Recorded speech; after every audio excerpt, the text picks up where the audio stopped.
Well, President Trump is downplaying a White House group chat debacle where military attack planes were mistakenly debated in front of a journalist.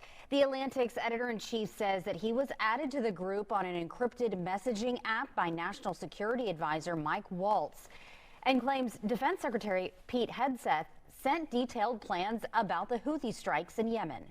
They were running a war plan on a messaging app and didn't even know who was invited into the conversation. We are looking into and reviewing how the heck he got into this room. The White House maintains the Atlantic story is an attempt to distract from the successful mission. President Trump says he has no plans to fire Mike Waltz over this mishap.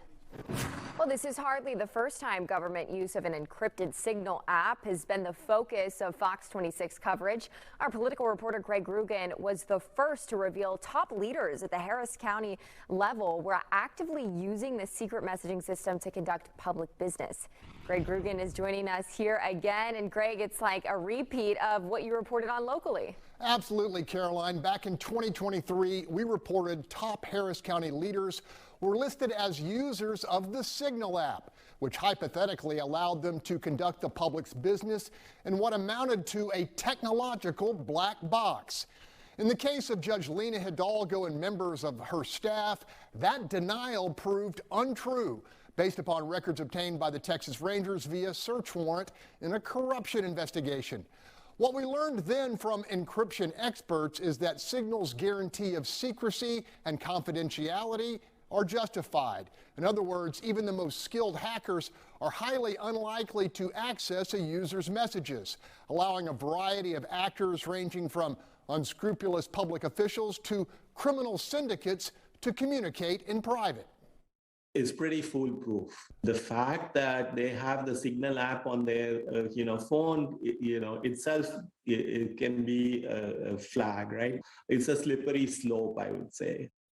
This latest controversy involving the Secretary of Defense and the Secretary of State, among others, using the non-governmental Signal app to discuss classified national security issues has drawn the interest of former Travis County Judge Bill Ailshire, who helped author our state's Freedom of Information Act.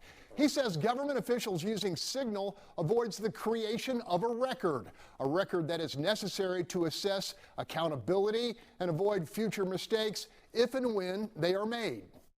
Even in the federal government, it is important for there to be a record made, even if that record must be and is appropriately held confidential.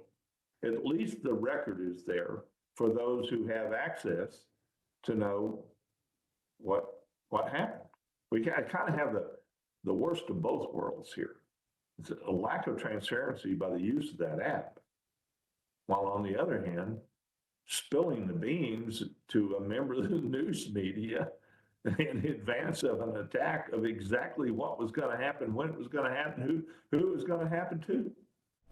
Ailshire believes that if there was intent by any of the officials involved to avoid creating a classified record by using the Signal app, it could well be a violation of federal law safeguarding government information. In the studio, Greg Groogan, Fox 26 News.